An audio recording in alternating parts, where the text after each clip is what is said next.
வாழ்க வளமுடன்.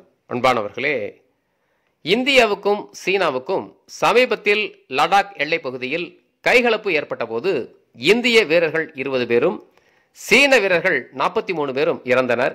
அதன் பிறகு பல சுற்று பேச்சுவார்த்தைக்கு பின் இரு நாடுகளும் தத்தம் எல்லைப் பகுதிக்கு திரும்பின. ஆனாலும் லடாக் எல்லைப் பகுதியில் தொடர்ந்து சீனா அத்துமீறலில் ஈடுபட்டு வந்து கொண்டிருந்தது. இந்தியா தகுந்த பதிலடி கொடுத்து அவ்வப்போது பல்வேறு மலைப்பகுதிகளில் தன் கட்டுப்பாட்டில் கொண்டு வந்தது. இதனால் எல்லைப் பகுதியில் தொடர்ந்து பதற்றம் நிலவி வருகிறது. சீனா மற்றும் இந்தியா இரு நாடுகளும் தலா 50,000க்கும் அதிகமான போர் வீரர்களை குவித்து படைபலத்தை பெருக்கி வருகின்றன. சமீபத்தில் சீன அதிபர் ஜி ஜின்பிங் தன் நாட்டு இராணுவ வீரரிடம் உரையாற்றிய போது, வீரர்கள் எதற்கும் தயாராக இருக்க வேண்டும், எந்த நேரத்திலும் சூழ்நிலை மாறலாம், நாட்டுக்காக ஒவ்வொருவரும் அர்ப்பணிப்புடன் போராட வேண்டும் என்று நேரடியாக கூட்டத்தில் பங்கேற்று உரையாற்றியிருந்தார். ஆகவே சீனா தற்போது வெளியிட்டிருக்கும் ஒரு வீடியோ மூலம் சீனா பல திட்டங்களுடன் தயாராக இருப்பது தெரிய வந்துள்ளது.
சீனாவின் பாதுகாப்பு அமைச்சகம் சமீபத்தில் வெளியிட்ட வீடியோவினால் உலகம் முழுவதும் அதிர்வலைகளை ஏற்படுத்தியுள்ளது.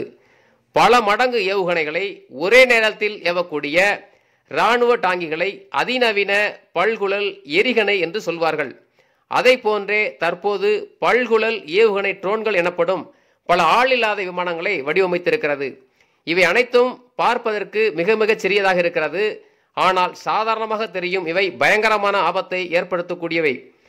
ஒரு தேன்கூட்டை கலைத்தால் மொத்த தேனீக்களும் ஒன்று சேர்ந்து ஒரு ஆளை ஒரே நேரத்தில் மொய்த்து உண்டு இல்லை என்று ஆக்கிவிடும்.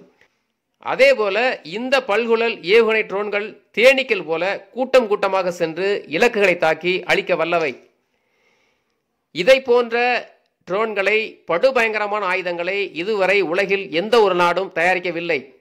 எந்த ஒரு விமானத்தையும் எளிதாக சுட்டு வீழ்த்த முடியும். ஆனால் இப்படி தேனி கூட்டம் போல் கூட்டம் கூட்டமாக வரும் இந்த சிறிய விமானங்களை ஒவ்வொன்றாக சுட்டு வீழ்த்துவது என்பது மிக மிக கடுமையான விஷயம் என்று சொல்கிறார்கள். இது போன்ற கூட்டம் கூட்டமாக வரும் விமானங்களை சுட்டு வீழ்த்துவது என்பது சினிமாவில் வேண்டுமானால் சாத்தியப்படலாம். ஆனால் நேரடியாக நவீனமான இந்த தொழில்நுட்பத் துறையில் தற்போது அது சாத்தியமில்லதாகவே பார்க்கப்படுகிறது. ஆகவே ஒரு பக்கம் சமாதானம் என்று அமைதியாக பேசிக்கொண்டு, இன்னொரு பக்கம் மிக பயங்கரமான ஆயுதங்களை தயாரித்து உலகையே மிரட்டி கொண்டிருக்கிறது சீனா. ஆகவே எந்த வகையிலும் சீனா நம்பத்தகுந்த நாடு இல்லை என்பது தெளிவாக தெரிய வருகிறது. மேலும் இதுபோன்ற செய்திகளுக்கு உடனுக்குடன் தெரிந்து கொள்ள நமது இறை ஒளி சேனலை சப்ஸ்கிரைப் செய்து கொள்ளுங்கள். தமிழால் இணைவோம், தரமாய் உயர்ந்து தரணியை ஆள்வோம். நன்றி. வாழ்க வளமுடன்.